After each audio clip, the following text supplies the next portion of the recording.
भारत माता की, भारत माता की, भारत माता की। वंदे वंदे वंदे। पूर्वांचल एक्सप्रेसवे के गोरखपुर लिंक एक्सप्रेसवे के आज के इस लोकार्पण कार्यक्रम में मंच पर उपस्थित उत्तर प्रदेश सरकार में मंत्रिमंडल के मेरे वरिष्ठ सहयोगी जल शक्ति मंत्री श्री स्वतंत्र देव सिंह जी, औद्योगिक विकास के मंत्री श्री नंद गोपाल गुप्ता नंदी जी, प्रदेश सरकार के मत्स्य विभाग के मंत्री श्री संजय निषाद जी, औद्योगिक विकास के राज्य मंत्री श्री जसवंत सिंह सैनी जी, राज्य मंत्री ग्राम्य विकास एवं समग्र ग्राम्य विकास श्रीमती विजयलक्ष्मी गौतम जी, गोरखपुर के लोकप्रिय सांसद श्री रविकिशन शुक्ला जी, महापौर डॉक्टर मंगलेश श्रीवास्तव जी, विधान परिषद सदस्य डॉक्टर धर्मेंद्र सिंह जी, माननीय विधायक श्री प्रदीप शुक्ला जी, विपिन सिंह जी, फतेहबापुर सिंह जी, श्री राम चौहान जी, श्री राजेश त्रिपाठी जी, श्री महेंद्र पाल सिंह जी, श्री डॉक्टर विमलेश पासवान जी, श्रवण निषाद जी, गणेश चौहान जी, उत्तर प्रदेश महिला आयोग की उपाध्यक्ष श्रीमती चौरू चौधरी जी, भारतीय जनता पार्टी के जिलाध्यक्ष श्री जनार्दन तिवारी जी, उत्तर प्रदेश सरकार के मुख्य सचिव श्री मनोज कुमार सिंह जी, सलाहकार उत्तर प्रदेश सरकार श्री अवनीश कुमार अवस्थी जी, आज के इस कार्यक्रम में उपस्थित गोरखपुर के सभी बहनों और भाइयों, पूर्वांचल एक्सप्रेसवे और के माध्यम से गोरखपुर लिंक एक्सप्रेसवे की सौगात के लिए आज मैं आप सभी गोरखपुर वासियों को, संत कबीरनगर वासियों को, अंबेडकर नगर वासियों को और आजमगढ़ वासियों को हृदय से बधाई देता हूं। कल अंतर्राष्ट्रीय योग दिवस है और अंतर्राष्ट्रीय योग दिवस भारत के विरासत को वैश्विक मान्यता देने प्रधानमंत्री जी के द्वारा आज से 11 वर्ष पहले की गई थी। ये 11वां अंतर्राष्ट्रीय योग दिवस की पूर्व संध्या पर पूर्वी उत्तर प्रदेश की इस बेहतरीन कनेक्टिविटी का उपहार इन 4 जनपदों को प्रत्यक्ष रूप से मिल रहा है, लेकिन परोक्ष रूप से पूरा पूर्वी उत्तर प्रदेश इस कनेक्टिविटी का लाभ लेगा। इसके लिए मैं आप सभी को हृदय से बधाई देते हुए अपनी शुभकामनाएं देता हूं। बहनों और भाइयों, विकास के लिए आवश्यक है कि हमारी गति तेज हो। गति बढ़ाने के लिए उस प्रकार का इंफ्रास्ट्रक्चर चाहिए। अच्छा इंफ्रास्ट्रक्चर है तो गति बढ़ेगी, गति बढ़ेगी तो प्रगति होगी और प्रगति होगी तो समृद्धि अपने आप ही आएगी। यह एक सुनिश्चित अवधारणा है। दुनिया के अंदर जितने भी विकसित देश हैं उन्होंने अपने इंफ्रास्ट्रक्चर पर ध्यान दिया। और याद रखना कि 2017 के पहले उत्तर प्रदेश की क्या स्थिति थी, ये किसी से छुपा हुआ नहीं है। किसी से छुपा हुआ नहीं है। विकास को कोसों दूर था, बुनियादी सुविधाओं का अभाव था, गरीब कल्याणकारी योजनाओं का कोई लाभ समाज के किसी तबके को नहीं मिल पाता था और परंपरागत उद्यम भी बंदी के कगार पर थे। एक जनपद एक माफिया पिछली सरकारों की देन थी, परिणाम था विकास की बाधित था, व्यापारी और बेटी दोनों की सुरक्षा खतरे में थी। विकास की कोई योजना आती थी तो विकास की योजना में बंदरबान करने के साथ ही माफिया में वर्चस्व की जंग शुरू हो जाती थी। लेकिन अब उत्तर प्रदेश माफिया मुक्त, गुंडा मुक्त, दंगा मुक्त राज्य के रूप में अपने आप को स्थापित कर चुका है। टूरिज्म का और इन्वेस्टमेंट का एक बेहतरीन डेस्टिनेशन बनकर के देश के अंदर उभरा है। पहले पता ही नहीं लगता था सड़क में गड्ढा है या गड्ढा में सड़क है, इसका पता ही नहीं रहता था। लेकिन अब एक्सप्रेस वे का जाल पूरे प्रदेश को एक नई अर्थव्यवस्था के रूप में स्थापित कर रहा है। और बहनों और भाइयों, ये इंफ्रास्ट्रक्चर पर जो हमने ध्यान दिया, ये इंफ्रास्ट्रक्चर पर ध्यान देने का परिणाम था कि बीमारू राज्य से उभर करके उत्तर प्रदेश अब भारत के एक इमर्जिंग स्टेट के रूप में, एक ग्रोथ इंजन के रूप में अपने आप को स्थापित करते हुए देश की अग्रणी अर्थव्यवस्था के रूप में आगे बढ़ चुका है। अब आपके सामने पहचान का संकट नहीं है, पहचान का संकट नहीं है। अभी आपने 5 दिन पहले लखनऊ में देखा होगा, माननीय गृह मंत्री जी आए थे, 60,244 पुलिस कार्मिकों को नियुक्ति पत्र मिला। गोरखपुर के नौजवान भी होंगे ना उसमें, गोरखपुर के भी नौजवान हैं कि नहीं है? यानी गोरखपुर के भी नौजवान हैं। प्रदेश के सभी 75 जनपदों के नवयुवकों को नौकरी मिली है। 12,045 तो केवल बेटियां भर्ती हुई है, उसमें 12,045। हम लोग जब 2017 में आए थे, 1947 से लेकर के 2017 तक पहुंचते पहुंचते इन 70 वर्षों में केवल 10,000 महिला कार्मिक को नौकरी मिली थी उत्तर प्रदेश पुलिस में। और 2017 से लेकर के अब तक अगर हम देखेंगे तो ये संख्या बढ़कर के 40,000 से ज्यादा हो गई। बहनों और भाइयों, इन नियुक्तियों में कोई प्रश्न नहीं खड़ा कर सकता, न जाति का भेद, न क्षेत्र का भेद, न भाषा का भेद, न संप्रदाय का भेद।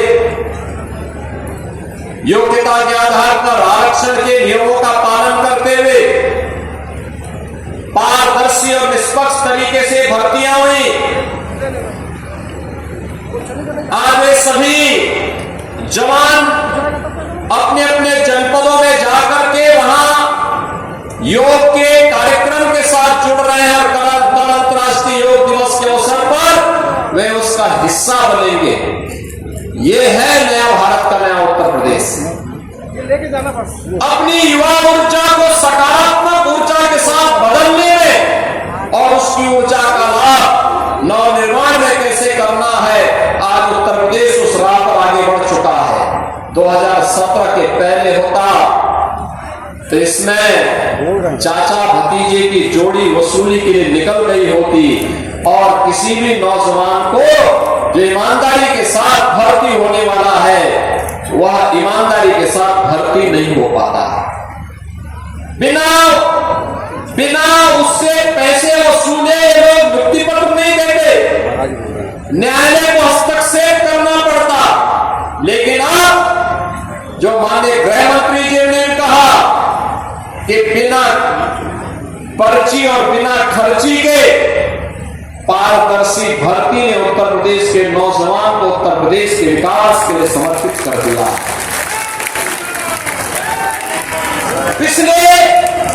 पिछले 8 वर्ष के अंदर अकेले उत्तर प्रदेश में हम लोगों ने 2,16,000 नौजवानों की भर्ती दी है।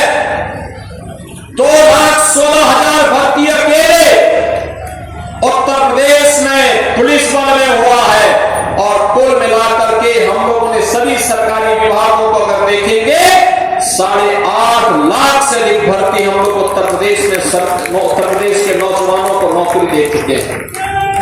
बहनों और भाइयों, ये नौकरी इस बात की सबूत है कि युवाओं को जब पारदर्शी तरीके से नौकरी मिली, सुरक्षा का एक बेहतर वातावरण बना, तो उत्तर प्रदेश में नौकरी के साथ साथ उत्तर प्रदेश की अर्थव्यवस्था भी आगे बढ़ी, सुरक्षा का एक बेहतरीन माहौल भी बना। और बेहतरीन माहौल बना तो निवेश भी आता हुआ दिखाई दिया। 50 लाख करोड़ रुपए का इन 8 वर्षों में हमें निवेश के प्रस्ताव प्राप्त हुए, जिनमें 15 लाख करोड़ रुपए को अब तक हम लोग जमीनी धरातल पर उतार चुके हैं, जमीनी धरातल पर उतार चुके हैं। और ये निवेश के लिए ही आधार बनाने के लिए एक्सप्रेस वे दिए गए हैं। आप सोचिए, गोरखपुर का दक्षिणांचल, जहां पर तमाम स्तर पर हम लोग पहले देखते थे अपराधी गिरोह सक्रिय रहा करते थे, अब वहां पे औद्योगिक विकास की एक नई नींव पड़ रही है। गीडा विकास कर रहा है। अकेले गीडा में हम लोगों ने पिछले 8 वर्ष में 15,000 करोड़ रुपए से अधिक के निवेश को जमीनी धरातल पर उतारा है। 40,000 से अधिक नौजवानों को यहां पे उद्योगों में नौकरी दी है। अलग अलग क्षेत्रों में जो उद्योग लग रहे हैं, इनके माध्यम से भी नौकरी की अनंत संभावनाओं को आगे बढ़ाया है। और जो आज हम गोरखपुर में, आजमगढ़, संत कबीरनगर, अम्बेडकर नगर में जो कार्य हम कर रहे हैं, यही कार्य पूर्वांचल एक्सप्रेसवे ने लखनऊ से लेकर के गाजीपुर के बीच उसी कनेक्टिविटी के माध्यम से किया है। यही कार्य बुंदेलखंड एक्सप्रेसवे ने बुंदेलखंड के 7 जनपदों में किया है। और यही कार्य इस वर्ष के अंत तक गंगा एक्सप्रेसवे के माध्यम से मेरठ से लेकर के प्रयागराज के बीच में उस कनेक्टिविटी को बेहतर करके हम आगे बढ़ाने वाले हैं। लेकिन ये केवल एक्सप्रेसवे नहीं बनेंगे। जैसे गीडा का विस्तार हमने किया है, यहां एक अच्छा लैंड बैंक तैयार किया है, ऐसे ही हर एक एक्सप्रेसवे में हर जनपद में एक औद्योगिक क्लस्टर भी विकसित किया जा रहा है। औद्योगिक क्लस्टर में कई उद्योग लगेंगे, कई एमएसएमई उद्योग लगेंगे, कहीं पर डॉक्टर संजय निषाद के मत्स्य उत्पादन का ही केंद्र बन करके उसके एक्सपोर्ट के लिए केंद्र बनाए जाएंगे, और कहीं पर किसी अन्य किसानों के उत्पाद को एक्सपोर्ट बनाने के लिए लॉजिस्टिक का भी कोई केंद्र बनाने का काम होगा। ये सभी कार्य हो रहे हैं।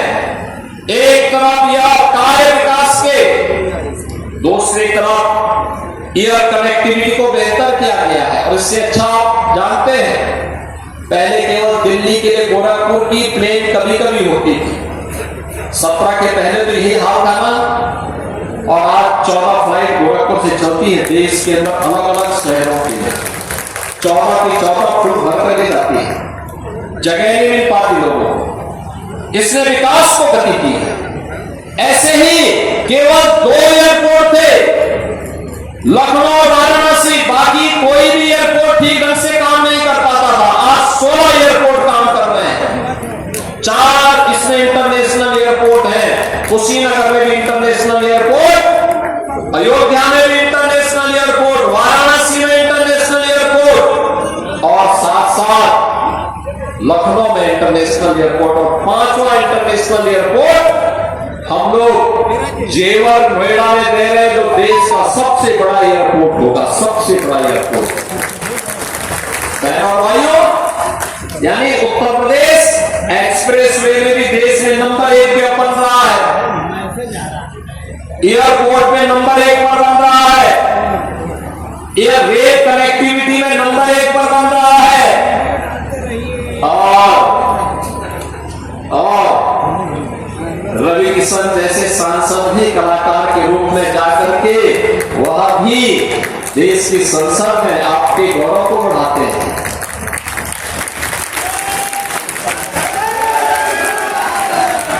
कितने लोगों ने रवि किशन की फिल्म देखी है? कितने लोगों ने देखी है? और फ्री में कितने लोगों ने देखी है? फ्री में भी देखी। तो मैं उनसे कहूंगा कि एक फ्री में भी दिखा दे, यानी फिल्म भी फ्री और खाना भी फ्री। सहमत है ना? सहमत है ना? और उनका रामगढ़ ताल के किनारे आवास भी है, कभी कभी जाया करें, कभी कभी वहां जाया करिए, वहां लिट्टी चोखा खिलाएंगे आप लोगों को।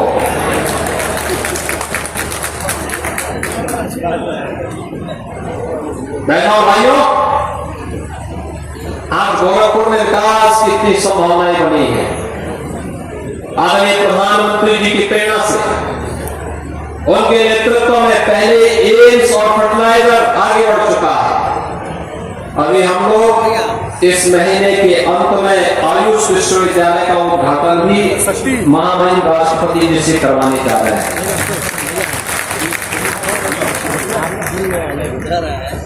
अब आप देखिए, लखनऊ के लिए आपकी दूरी, पहले अयोध्या होते हुए आप जाते थे, ये हाईवे है, हाईवे से आप जाते थे 3.5 से 4 घंटे लगते थे। और अब पूर्वांचल का गोरखपुर लिंक एक्सप्रेस वे बनने के बाद इस दूरी को तय करने में आपको लखनऊ, गोरखपुर से लखनऊ की दूरी तय करने में मात्र 3 घंटे लगेंगे। 3 घंटे के अंदर। मैं स्वयं आजमगढ़ में जब हमने उद्घाटन, वहां पे सुबह कार्यक्रम किया था, वहां से आने में मुझे 1 घंटा लगा। और मैं पूछ रहा था कि वहां से लखनऊ जाने में कितना समय लगा, तो मात्र 2 घंटा वहां से लगा। यानी समय की बचत, आरामदायक सफर, कहीं कोई विचोला भी नहीं, कहीं कोई धक्का मुक्की भी नहीं, आरामदायक सफर, आनंददायक सफर, और विकास की गति को बढ़ाने वाला भी साबित होगा। अब पूर्वी उत्तर प्रदेश के नौजवानों को, उत्तर प्रदेश के नौजवानों को एक्सप्रेस वे का एक बेहतरीन संचार पिछड़े के बाद जब उद्योग भी लगेंगे और उद्योग लगेंगे तो नौकरी के लिए बाहर नहीं जाना पड़ेगा। अब यहीं पे रोजगार और नौकरी मिलेगी। पहले ही यहाँ पे 40 से 50 हजार नौजवानों को मिल चुका है, शेष अन्य नौजवानों को भी नौकरी की संभावना यहीं पे बनेगी। और जो कुछ बाकी बचे होंगे, जो लोग उद्योग में काम करने के इच्छुक नहीं होंगे, सरकारी नौकरी नहीं करना चाहेंगे, तो रवि किशन की फिल्म तो आपके लिए इंतजार करेंगे। बहनों और भाइयों, कला का सम्मान होना चाहिए। आपने विकास पर अभी प्रणव सिंह का एक गाना सुना, इन्होंने गोरखपुर महोत्सव का थीम और उत्तर प्रदेश महोत्सव का भी, उत्तर प्रदेश महोत्सव का भी थीम जो गीत था वह इन्होंने ही लिखा और बहुत अच्छा गाया, बहुत अच्छा गाया, बहुत अच्छा गाया, पूरी विरासत के साथ जोड़ के कला। और उत्तर प्रदेश आज विरासत और विकास का एक अद्भुत संगम बना है। महासंगम में आपने प्रयागराज में महाकुंभ के दौरान स्नान का आनंद लिया था, पुण्य के भागीदार बने थे। और अब कभी अयोध्या में, कभी कुशीनगर में, कभी काशी में, कभी मां विंध्यवासिनी धाम में, कभी चित्रकूट धाम में, कभी नैमिष धाम में, कभी मथुरा वृंदावन में। अब विकास का यह अद्भुत समन्वय देखने को मिल रहा है। ये विरासत और विकास का अद्भुत समन्वय नए उत्तर प्रदेश की पहचान है। इतिहास को विस्मृत करके कोई समाज आगे नहीं बढ़ सकता। हम अपनी विरासत पर हमें गौरव की अनुभूति होनी चाहिए। हम हमारे प्रधानमंत्री मोदी जी के जिन्होंने विरासत को विकास के साथ जोड़ने का काम किया, और विरासत का ही एक अद्भुत संगम होगा कल अंतर्राष्ट्रीय योग दिवस पर। बहनों और भाइयों, एक साथ हर ग्राम पंचायत में, हर नगर निकाय में, ग्राम पंचायतों में अमृत सरोवर में, नगर निकायों में भी अमृत सरोवर हो या फिर किसी पार्क में, हर जगह योग का जो प्रोटोकॉल भारत सरकार के आयुष मंत्रालय ने जारी किया, उसके अनुसार हम भी आरोग्यता के लिए, संपूर्ण आरोग्यता के लिए योग के इस कार्यक्रम के साथ जोड़ करके एक स्वस्थ दिनचर्या को अपने जीवन का हिस्सा बनाएं, क्योंकि शरीर माध्यम खलु धर्म साधन। याद रखना, जितने भी धर्म के साधन हैं, धर्म, अर्थ, काम और मोक्ष से तभी पूरे हो सकते हैं जब आपके पास स्वस्थ शरीर होगा। स्वस्थ शरीर के लिए योग, एक साथ पूरे देश में योग की इस प्रक्रिया के साथ हम भी जुड़े, दुनिया भी जुड़ेगी, भारत की विरासत पर गौरव की अनुभूति करेगी और विकास की गति को आगे बढ़ाने का एक कार्य होगा। आज उस कार्य को जोड़ने के लिए हम लोग भी आज गोरखपुर में इस लिंक एक्सप्रेसवे के माध्यम से आपको जोड़ने के लिए यहाँ पर आए हैं। कितना बेहतरीन संयोग है। और मैं तो धन्यवाद दूंगा, मैं आजमगढ़ से जब आ रहा था, हर जिले, हर गांव में लोग अभिवादन करते हुए वहां पर भारत के आन बान और शान के प्रतीक तिरंगा और तिरंगा के साथ साथ भारतीय जनता पार्टी का झंडा लहराते हुए अभिवादन कर रहे हैं। कितना उत्साह था लोगों में। कोई सोचता था कि खजनी और बेलघाट, सिकरीगंज ये क्षेत्र कभी एक्सप्रेसवे के साथ जुड़ेगा, 4 लेन 6 लेन की कनेक्टिविटी के साथ जुड़ेगा, कभी नहीं। लेकिन आज जो साकार हुआ, आज देखने को मिला। अब वहां उद्योग लगेंगे, अब इसे बना रहे, कोई सीमेंट फैक्ट्री के लिए, कोई इथेनॉल प्लांट के बड़े बड़े उद्योग लगाने के लिए अभी से आने लगे, प्रस्ताव आने लग रहे हैं। और मेरा मानना है कि दक्षिणांचल कभी 100 साल पहले दक्षिणांचल से प्लान हुआ था, थाईलैंड के लिए, लाओस के लिए, सिंगापुर के लिए, लेकिन अब प्लान नहीं होगा। वहां के नौजवानों को वहीं नौकरी मिलेगी, वहीं रोजगार मिलेगा, वहीं पर उनके हाथों को काम मिलेगा और वे अपनी ऊर्जा का उपयोग देश के निर्माण में कर पाएंगे। बहनों भाइयों, जब सुरक्षा का बेहतर माहौल होता है, अच्छा इंफ्रास्ट्रक्चर होता है, दुनिया की कोई ताकत आपकी राह को समृद्धि के मार्ग पर जाने से आगे कोई रोक नहीं सकती। और समृद्धि की राह आज आपके यहाँ हर जनपद में, पूरे प्रदेश में और पूरे देश के अंदर हम सबको देखने को मिल रही है। पूर्वांचल एक्सप्रेसवे का ये लिंक एक्सप्रेसवे उसी का एक नया ताजा उदाहरण आपके लिए है। और ये सिलसिला विकास और विरासत का सिलसिला आगे बढ़ते रहे। इसके लिए आप सभी को मैं एक बार फिर से बधाई देता हूं, अंतर्राष्ट्रीय योग दिवस की अपनी शुभकामनाएं देता हूं और विश्वास करता हूं कि विरासत और विकास का यह अद्भुत समन्वय अनवरत जारी रहे। इस विश्वास के साथ आप सबके प्रति मेरी मंगलमय शुभकामनाएं हैं। धन्यवाद। जय हिंद, जय जय श्री राम, जय जय श्री राम।